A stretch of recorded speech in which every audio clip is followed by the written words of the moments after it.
पन्ना धाम की जय, सर्व सुंदर साथ की जय।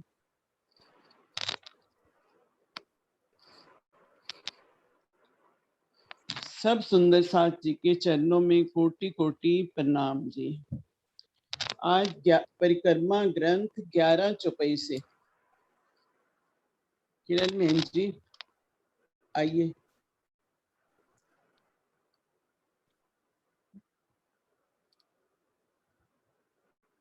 चौपाई तो दीदी पढ़ दो आप। एक चौपाई पढ़ लो दीदी। हाँ चौपाई पढ़ लो। एते दिन त्रैलोक में हुति बुद्ध सुपन, सो बुद्ध जी बुद्ध जागृत ले, प्रगटे पुरी नौतन, प्रगटे पुरी नौतन।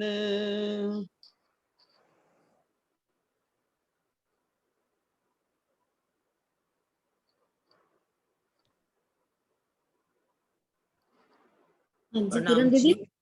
हाँ हाँ जी जी प्रणाम जी। प्रणाम जी। इसका अर्थ करना है। हाँ जी दीदी। दोनों 11-12। अच्छा ठीक।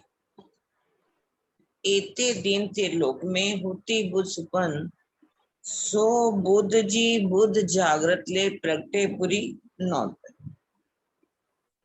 आज से पहले इस संसार में त्रिलोक में कौन सी बुद्धि थी? सपन की बुद्धि थी। 3 प्रकार की बुद्धि कही गई है। सपन की बुद्धि, जागृत बुद्धि और नीच बुद्धि। आज से पहले कभी भी ये बुद्धि, जागृत बुद्धि संसार में नहीं आई थी। इसलिए कह रहे हैं, मतलब एते दिन त्रिलोक में होती बुद्धि, सपन की बुद्धि थी। जितने भी ग्रंथ लिखे गए हैं सपन की बुद्धि से ही लिखे गए, भले ही श्रीमद् भागवत क्यों ना हो। वो भी किसके द्वारा लिखा गया है? सपन की बुद्धि से। हाँ, उसके अंदर हुक्मे वेद कतेब में लाखों लिखे निशान, धामधनी के हुक्म से निशान सभी धर्म ग्रंथों में आने की, ब्रह्म सृष्टियों के आने की, पारब्रह्म के आने के लिखे हुए थे। लेकिन सपन की बुद्धि के ही ग्रंथ थे, क्योंकि बुद्धि, जागृत बुद्धि नहीं आई थी। सो बुद्ध जी बुद्ध जागृत ले, इसलिए उन्होंने कहा नौतनपुरी के अंदर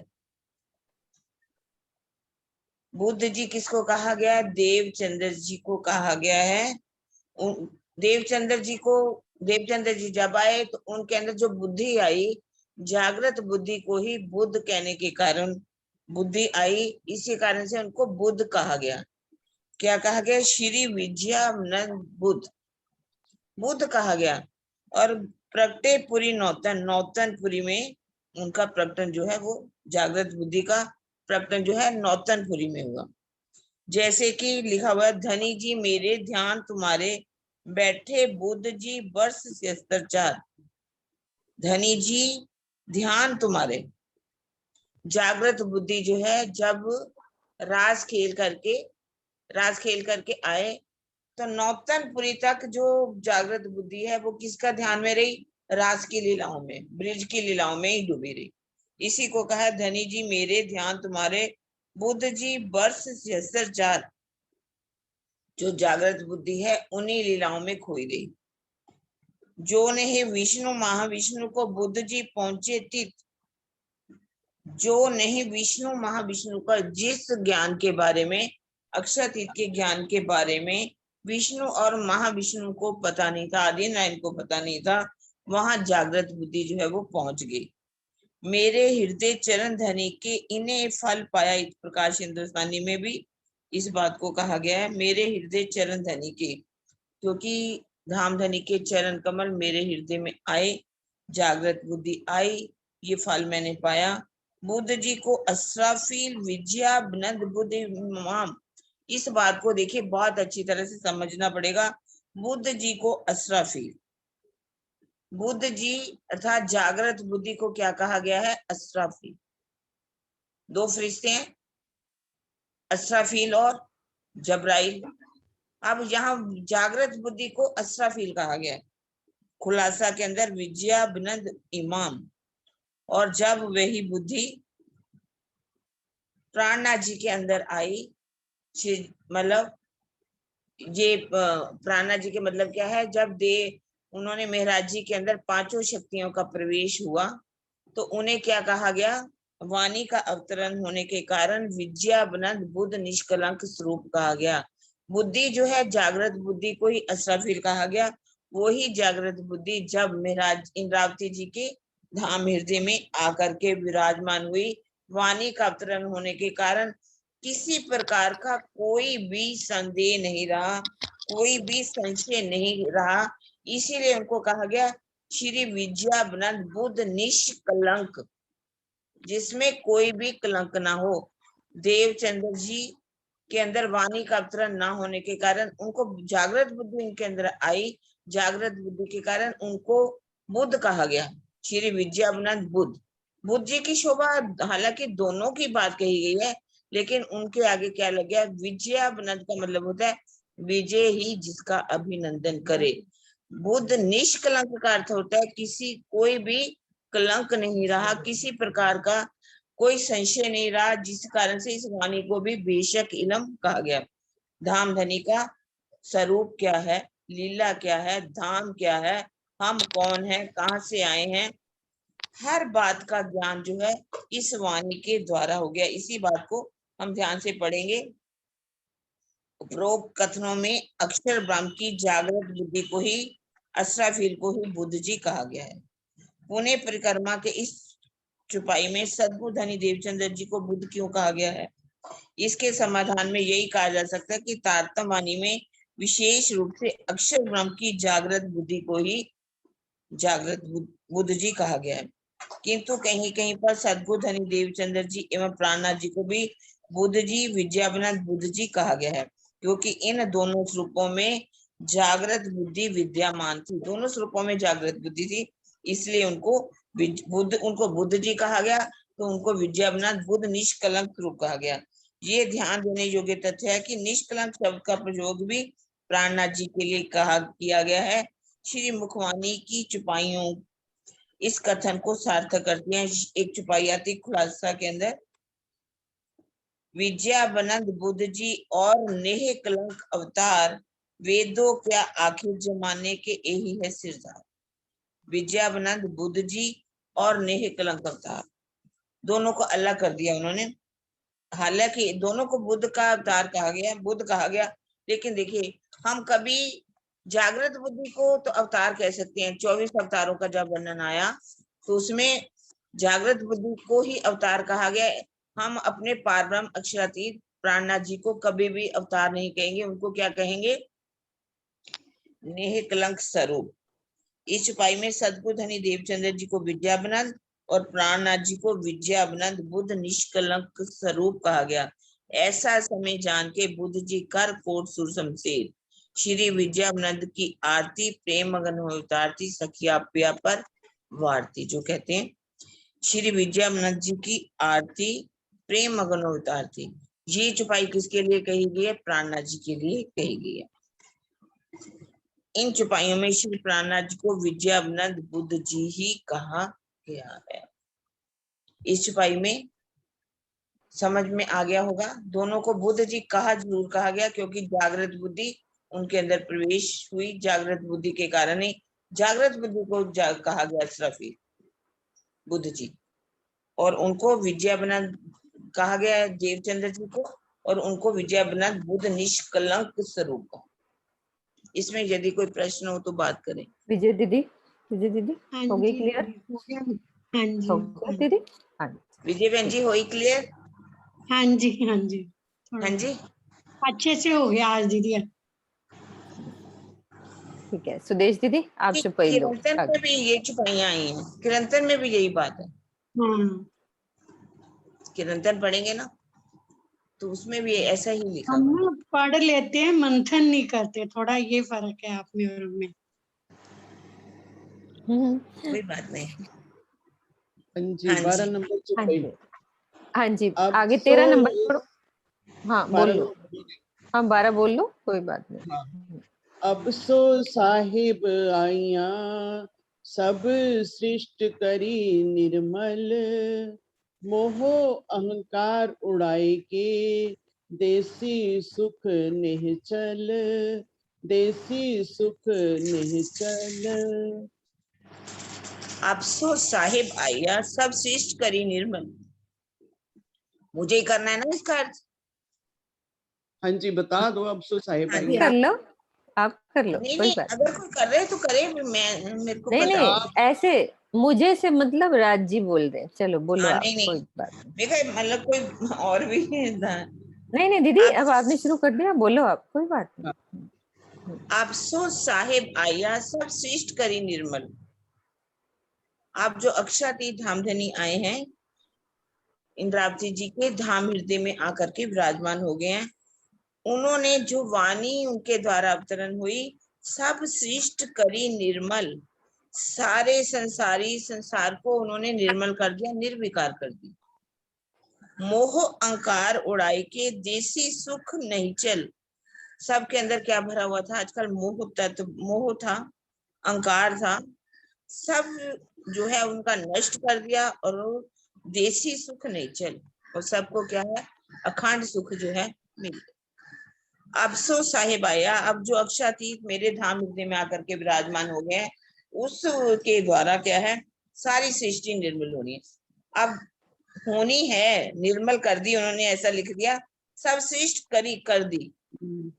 अगर हम इसको ध्यान से पढ़ेंगे तो उसके साथ साथ मैं अर्थ करती जाऊंगी। इस चौपाई में संशय होता है कि वर्तमान समय में चारों ओर पाप ही पाप हो रहा है। सारी सृष्टि को निर्मल हुआ क्यों कहा गया है? क्या इस संसार में आप देखिए कितना तांडव हो रहा है, तो सारी सृष्टि क्या निर्मल हो रही है? इसके अतिरिक्त मोह अहंकार के नष्ट होने की भी बात कह दी गई उन्होंने। मोह अहंकार उड़ाई के, देसी सुख नहीं चल। तो ये क्यों लिखा गया? समष्टिगत मोह अहंकार है यहाँ पर मानव हृदय में निवास करने वाला व्यष्टिगत मोह अहंकार। दो प्रकार का अहंकार है, एक होता है समष्टि और एक होता है व्यष्टि। जो मोह तत्व है उसको समष्टि कहा गया, और सब आज सबका अंतस्करण, सबके अंदर भी ये व्यक्तिगत मोह अहंकार है। संक्षेप में इसका समाधान इस प्रकार है, अनंत लोक लोकांतरों का मूल क्या है? मोह तत्व है। सब संसार के बनने का कारण क्या है? मोह तत्व, जो प्रकृति का सूक्ष्म महाकारण स्वरूप है। इसी से अहंकार का प्रकटीकरण होता है। सबसे पहले क्या बनता है? प्रकृति पहले पैदा होती है। प्रकृति पैदा करे ऐसे के इंडालम, ए ठोर माया सबलिक त्रैगुण की परात्मा। प्रकृति का सूक्ष्म महाकारण स्वरूप है, इसी से अहंकार की उत्पत्ति होती है। प्रकटीकरण किससे होता है? इसी मोह तत्व से ही अहंकार का प्रकटीकरण होता है। मोह तत्व का सूक्ष्म रूप महातत्व है। पहले मोह तत्व की उत्पत्ति होती है, जिसमें सतोगुण रजोगुण तमोगुण समष्टि रूप में होते हैं। जब आदि नारायण के अंदर ये इच्छा पैदा होती है, एको अहम बहुश्याम, मैं एक हूं बहुत बन जाऊं, उसी समय इन तत्वों में कंपन होता है, और कंपन होने के कारण मोह तत्व महातत्व की उत्पत्ति हो जाती है, जिससे अंतस्करण की उत्पत्ति होती है। मन चित्त बुद्धि, मन बुद्धि अहंकार की बात की जाए, 5 तत्व की उत्पत्ति हो जाती है। मन की, बुद्धि और अहंकार की उत्पत्ति हो जाती है। संख्या दर्शन में ये बात स्पष्ट रूप में कही गई है, महादाख्यम कार्य तन्मन है, अर्थात महातत्व से ही मन बुद्धि अहंकार आदि की उत्पत्ति।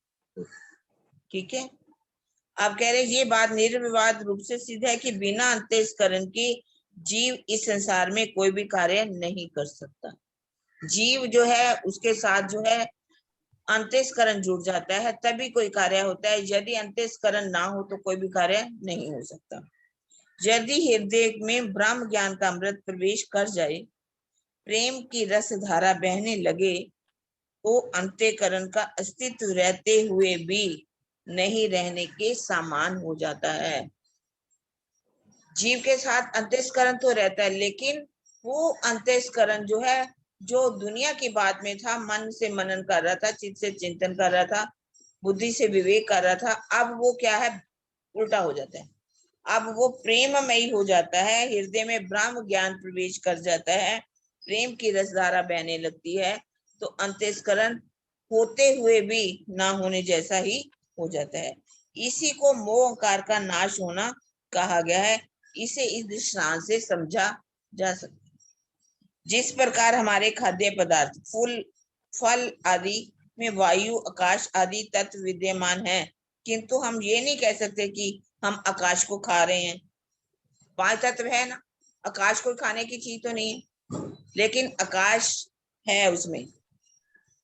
भोज्य पदार्थों को खाने की बात करते हैं। यदि सभी भोज्य पदार्थों में सत्य, रज और तम, अहंकार, आकाश आदि विद्यमान अवश्य होते हैं, किंतु ये सभी स्थूल पदार्थों के महाकारण रूप हैं।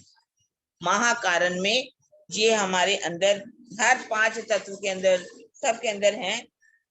इसी प्रकार अंतःकरण में स्थित मोह अहंकार का नाश होते ही निर्मलता की स्थिति प्राप्त हो जाती है। निर्मल हो जाते हैं सभी।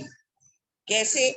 मोह अहंकार जब रहेगा ही नहीं, जब हमारे अंतःकरण के अंदर प्रेम भर जाएगा, प्रेम की रसधारा बह होगी, संसार के प्रति मोह खत्म हो जाएगा, हमारा अंतःकरण हर इन बातों से निर्विकार हो जाएगा, तो हम कहेंगे कि मोह तत्व का नाश हो गया। अहंकार रहेगा ही नहीं हमारे अंदर। जीव का अहंकार रहेगा?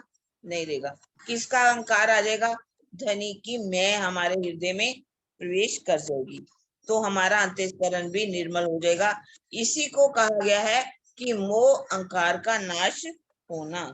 संपूर्ण सृष्टि को निर्मल करने का कथन लाक्षणिक है, और ये महाप्रलय के पश्चात ही यथार्थ रूप में जो सारे संसार का, सारी दुनिया, जब 7वें दिन की लीला होगी, योग माया के ब्रह्मांड में जीव इकट्ठे होंगे, सबका अंतःकरण जो कि काम, क्रोध, लोभ, मोह, अहंकार में फंसा हुआ है, सब हट जाएगा, सब समाप्त हो जाएगा। मोह तत्व, मोह अहंकार समाप्त हो जाएगा, तो उनके अंदर प्रेम की धारा बहेगी। उनके अंदर भी सब जीवों को, तभी तो कहेंगे सुख शीतल करो संसार। इसी को ही सुख शीतल करना कहा गया। सबका अंतःकरण निर्मल हो जाना, वो होगा 7वें दिन की लीला में। लेकिन जब तक लीला चल रही है, सबके जीवों का अंतःकरण भी प्रेम में डूबने के कारण निर्मल हो जाएगा। इसी को कहते हैं कि मोह अहंकार उड़ाई के देसी सुख नहीं चल। मोह अहंकार सब के अंदर से जब निकल जाएगा, तो सब अखंड सुखों में भीग जाएंगे, सब अखंड सुख उनके अंदर। प्रणाम जी सुंदर साथ जी। प्रणाम जी, यदि ना प्रणाम समझ आए जी। तो पूछ सकते।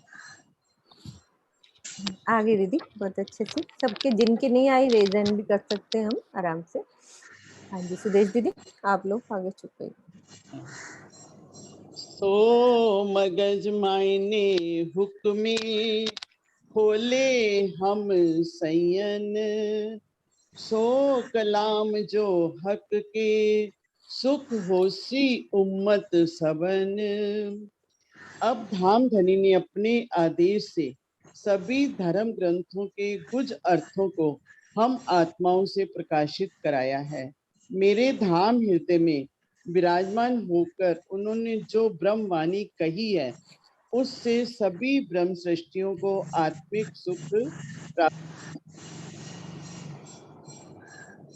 तो किरण दीदी ने बहुत समझा दिया है कि इंद्रावती जी ने जी के हुक्म से सब धर्म ग्रंथों के जो पीछे सपने की बुद्धि वाले थे, अब जागृत बुद्धि वाले, निज बुद्धि वाले, सबके भेद खोल के सब आत्माओं को सुख दिया है। मेरे धाम हृदय में विराजमान होकर उन्होंने जो ब्रह्मवाणी कही है, तारतम का तारतम, ये शुरू की जो किताबें हैं, उसके बाद की जो पन्ना जी में उतरी है, उन सब के मंथन करने से ही हम आत्माओं को आत्मिक सुख प्राप्त होगा। क्योंकि राज्य के दिल में ही इतने सुख, इतनी दिव्यता, इतना मेहर हमारे लिए भरी हुई है कि हम उसकी गहराई को नापने का प्रयास नहीं कर सकते। अगर करेंगे तो नमक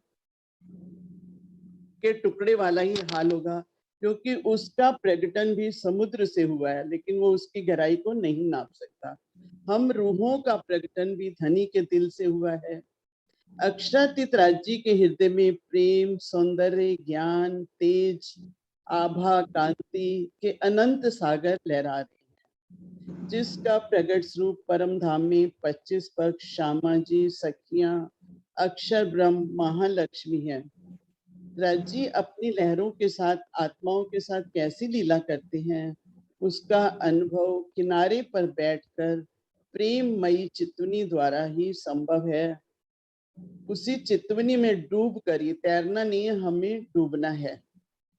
अर्श से फर्श पर आए तो कारण प्रेम है, फर्श से अर्श में उठने का निवारण भी प्रेम ही है। प्रणाम जी।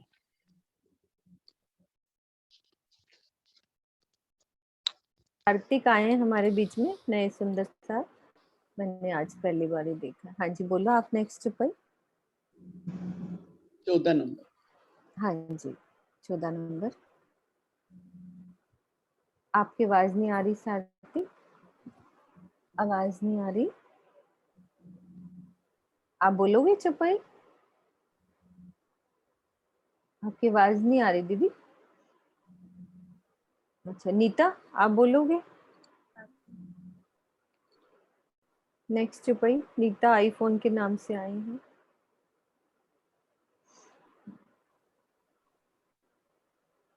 हाँ, मेरे ख्याल वो नहीं बोल रही, कोई बात नहीं। दीक्षा दीदी आप खोलो, दीक्षा दीदी।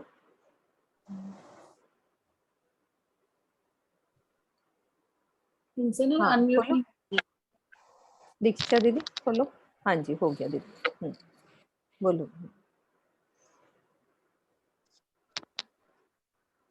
आवाज नहीं आ रही दीक्षा दीदी, आवाज नहीं आ रही।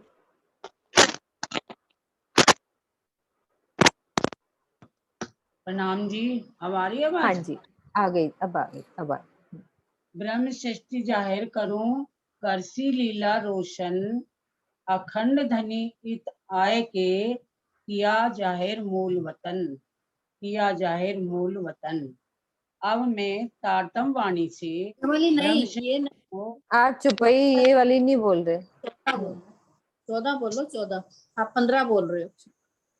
हाँ, रोशन किल्ली दई हमको। अच्छा ठीक है ठीक है। हाँ ये चुपई बोलो। हाँ रोशन किल्ली दही हमको, यों कर किया हुक्म, खोल दरवाजे पार के, इत बुलाए लीजो सृष्ट ब्रह्म। धाम धनी ने, इंद्रावती जी कह रही हैं, मामती जी कह रही हैं, धाम धनी ने मेरे हृदय में तारतम ज्ञान का प्रकाश किया और मुझे आदेश दिया कि तू परम धाम के द्वार खोलकर ब्रह्म सृष्टियों को वहां ले चल। भावार्थ, परम धाम के दरवाजे खोलने का तात्पर्य है तारतम ज्ञान के प्रकाश और प्रेम के द्वारा परम धाम की अनुभूति का मार्ग प्रशस्त करना। प्रणाम जी। प्रणाम जी। सुनीता ठक्कर भी नहीं है, सुंदर साथी।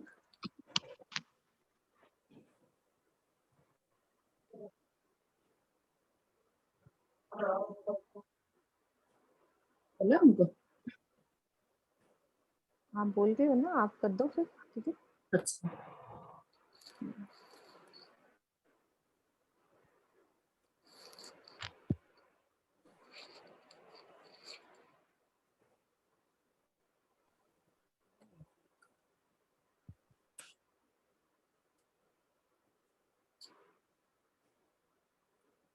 पिंकी,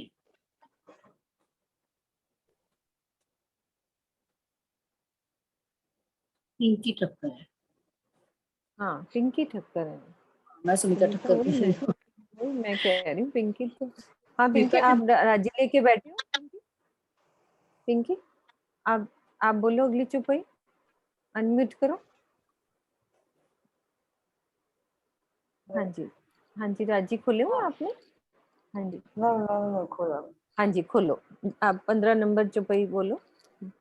हाँ वो नहीं है मेरे पास, वो बुक है ओके ना ओके उसमें कोई कर। बात नहीं। हाँ वो मैं देख रही थी, इसीलिए मैंने खोला नहीं, मैं कहा हाँ राजी नहीं है उनके पास। मैंने हाँ जी समझे वाइट लेके सुदर्शन बैठे होंगे। सुदर्शन नहीं मैंने देख लिया था। सुदर्शन प्रणाम जी, प्रणाम जी। हाँ जी ब्रह्म प्रणाम। सृष्टि जाहिर करूं, करसी लीला रोशन, अखंड धनी इत आएगे, किया जाहिर मूल वतन। अब मैं तारतम वाणी से ब्रह्म सृष्टियों को उजागर जाहिर करना चाहती हूँ, जो परम धाम की लीला को संसार में प्रकाशित करेंगी। धाम धनी ने इस संसार में आकर हमें अपने मूल घर परम धाम की पहचान करा दी है।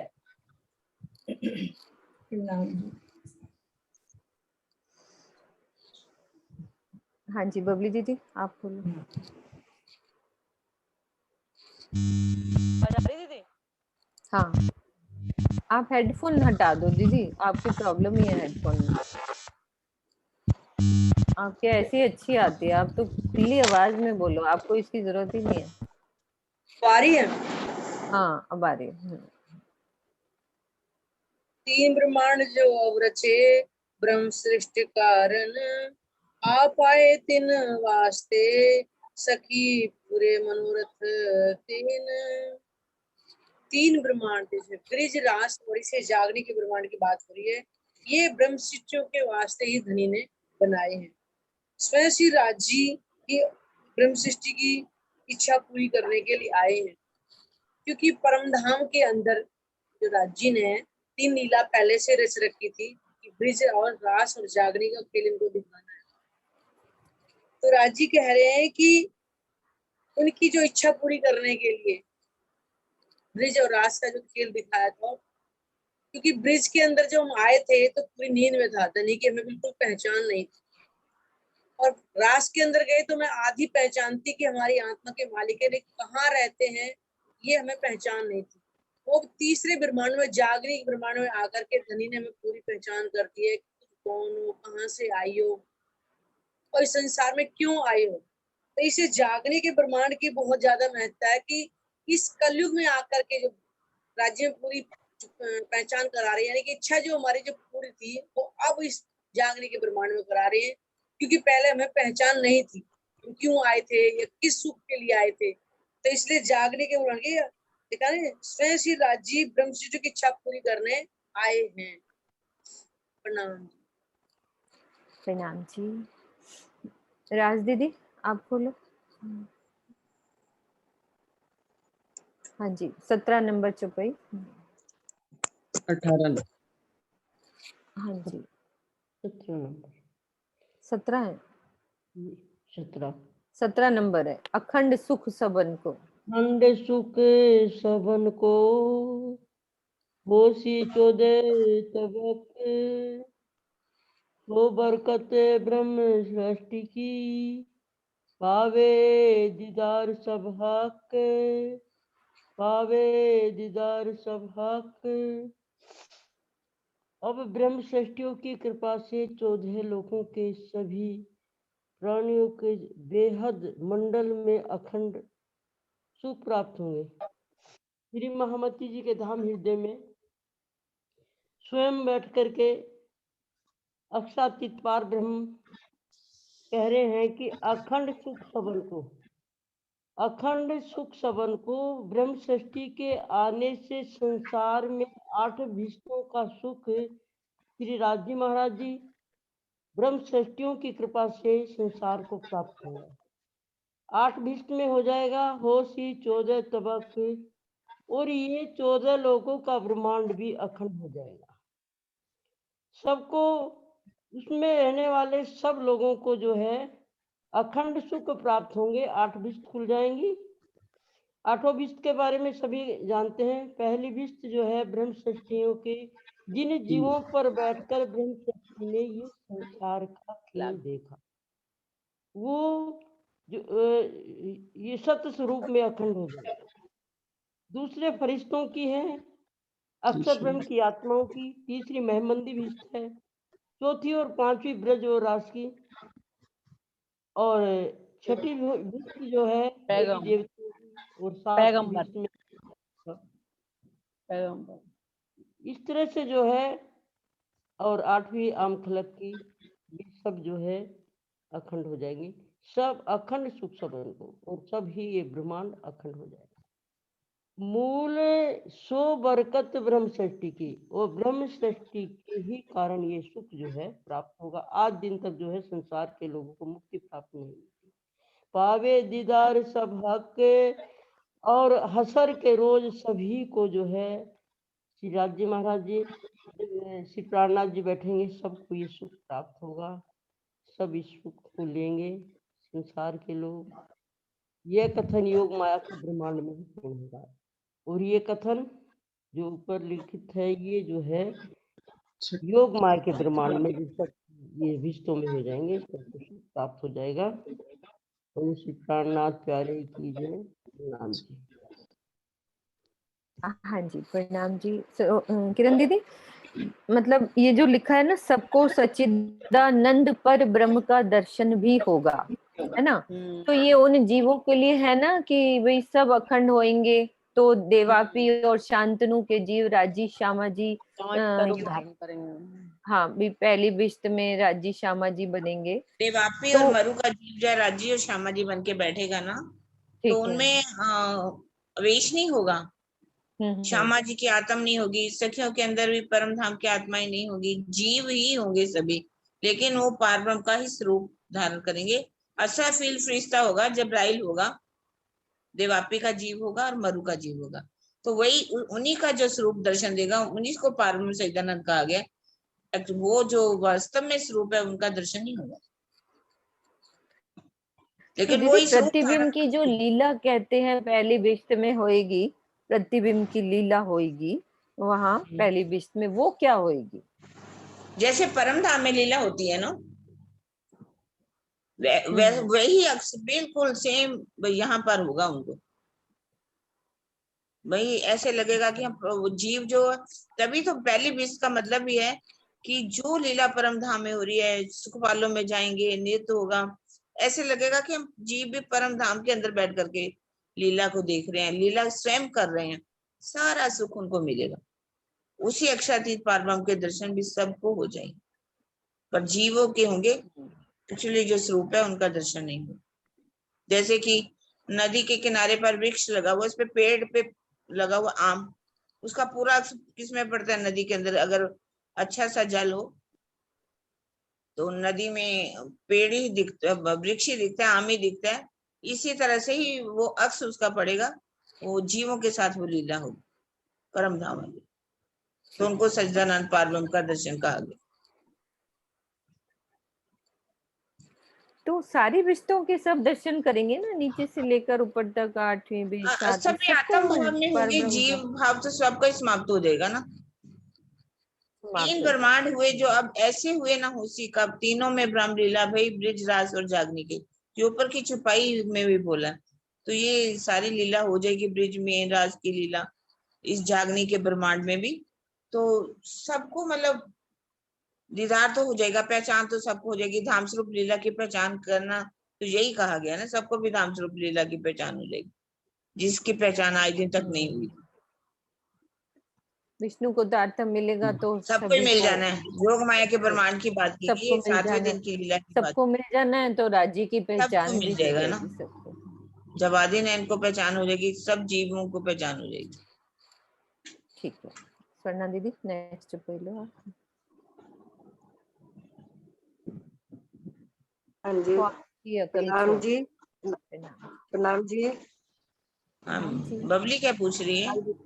एक मिनट अभी करते हूँ। बबली दीदी आप क्या बात कर रहे हो? रेज हैंड किया आपने, वैसे ही हो गया ना?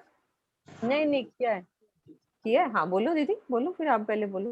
दीदी वो है ना कि बदले आप दिखापत प्यारी निस्बत के छिपाए, फिर इसका क्या मतलब है? वो किसका दर्शन होगा? ये तो चितवन में यहाँ की बात की गई है ना, अखंड राजी और श्यामा जी की बात की गई है। राजी दर्शन देंगे, श्यामा जी नहीं देंगे, और तो यहाँ भी नहीं देने वाले, श्यामा जी थोड़ी दर्शन दे रहे हैं, यहाँ तो जीव होगा ना, देवापी का जीव और मरु का जीव, वो तो बाद में सारे ब्रह्मांड को अखंड मुक्ति मिलनी सबको दर्शन होंगे ही होंगे।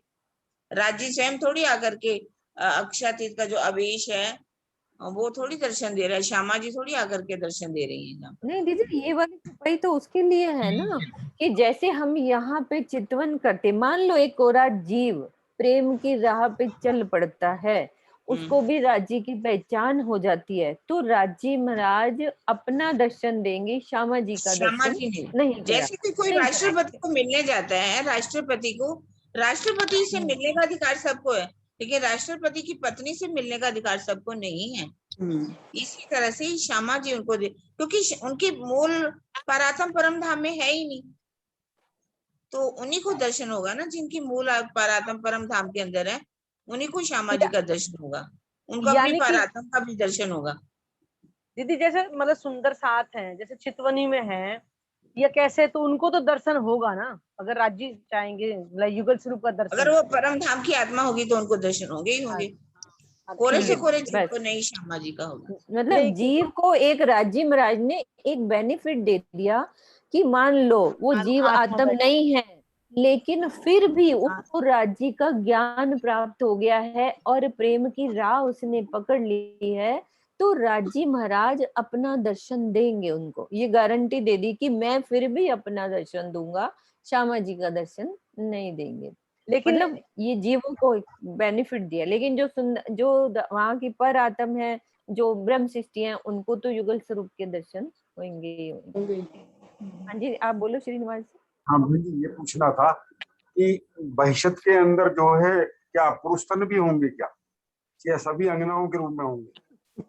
क्या पूछ रहे हो? जो बहिष्त का वर्णन आया है उसमें पुरुष के स्वरूप भी होंगे अंगनाओं, या केवल अंगना भाव में ही होंगे सब?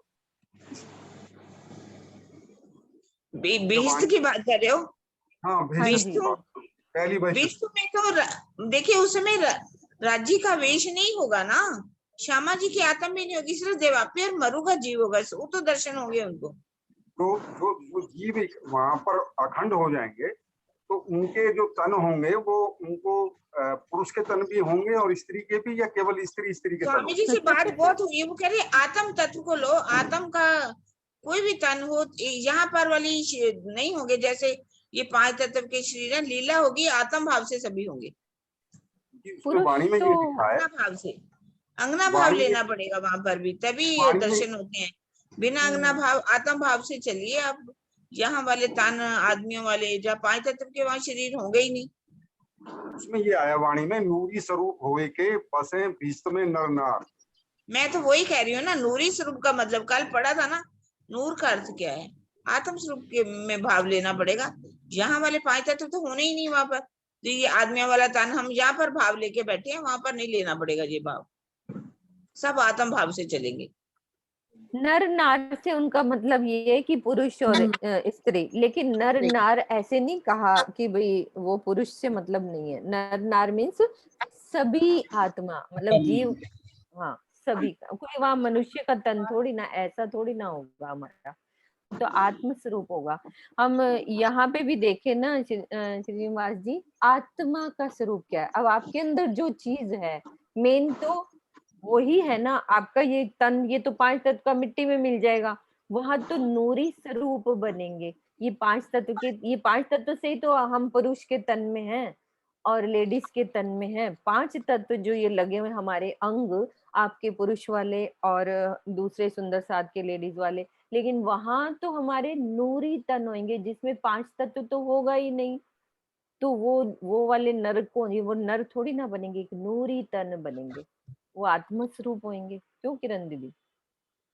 यहाँ पे भी तो आत्म भाव ही लेते हैं, जो मनुष्य जो पुरुष हैं वो भी तो आत्म भाव लेके ध्यान करते हैं यहाँ पे भी। ठीक है, अगली चुपाई करें। हाँ जी ठीक है, दीदी शुरू करो। हाँ जी बोल लो, एक चुपाई बोल लो। बोलो श्री प्राणनाथ प्यारे की, श्री सद्गुरु महाराज जी की जय। ख्वाब की अकल छोड़ के कहूँ अर्श के कलाम, हक बका जाहिर करूं अखंड सुख जेठाम। अब मैं स्वप्न की बुद्धि से परे जागृत बुद्धि के द्वारा परम धाम की वाणी को कह रही हूँ। मैं अक्षरातीत और उस परम धाम को उजागर करने जा रही हूँ जो अखंड आनंद का स्थान है। इसमें मामती जी ये कहते हैं कि अब मैं स्वप्न की बुद्धि से परे जागृत बुद्धि के द्वारा की परम धाम की वाणी को कह रही हूँ। मतलब जो यहाँ पर है ये स्वप्न की बुद्धि है और उससे परे परम धाम की वाणी है, उनको उजागर कर रही हूँ। और मैं अक्षरातीत और उस परम धाम को उजागर करने जा रही हूँ जो अखंड आनंद का स्थान है। इससे परे जो अखंड जो परम धाम में है उनका वर्णन करने के लिए जा रही हूँ। प्रणाम जी। प्रणाम जी। हाँ जी सुदेश दीदी, चुपाई इधर आओ, फिर सूचना देंगे कल के। नहीं, एक ही तो और रह गई, 20 पूरी हो बोल गई। लो। हाँ जी बोलो, आप बोल लेते हैं, कोई और सुंदर साथ बोल लेते दो हैं। 19 और 20 दो है, कोई बात नहीं, हाँ। 2 कर लेते हैं। हाँ जी मोनिका आप बोलो, 19 चुपाई बोल लो। दूनी द्वैत जुबा छोड़ के कहूँ जुबा अकर और कलाम कहूँ अरश जिनके महामत बैठे इन ठोर। झूठी दुनिया के झूठे ज्ञान को छोड़कर परम धाम की जागृत बुद्धि को लेकर श्री महामती जी यहीं बैठे अखंड घर का ज्ञान देते हैं। प्रणाम जी। प्रणाम जी। तो भावार्थ भी है। हाँ जी सुदेश दीदी कर लेंगे। सुदेश दीदी आप करो। भावार्थ में अच्छा, इस नश्वर हो गया। भावार्थ में लिखा है परम धाम की भाषा लौकिक शब्दों की परिधि से परे, किंतु वहां के भावों को यहाँ की भाषाओं के शब्दों में व्यक्त किया गया है। इसे ही परम धाम के वचन कहा गया है। आगे तो नूर तजल्ला, ताहा जुबा बौल है और सनंद का कथन भी इसी चुपई के भावों को व्यक्त करता है। जो अभी ये बात श्रीनिवास जी पूछ रहे थे, लेकिन ये सब बातें नूर वहां के मतलब परम धाम की भाषा से हमको समझना चाहिए। चाहे वो जीव है, आत्म है, सब वहां की दृष्टि से देखें तो कोई हमको यहाँ का संशय नहीं होगा कि यहाँ के शब्दों से ही हम सोचते हैं और यहाँ के शब्दों से ही हम बोलते हैं। लेकिन आगे तो नूर तजल्ला, ताहा जुबा बौल है और इस सुनंद वाणी में कहा गया, ला मकान शून्य निर्गुण छोड़ फना निरंजन, शर अक्षर को छोड़ के ए ताको मंगलाचरण, ए ताको मंगलाचरण।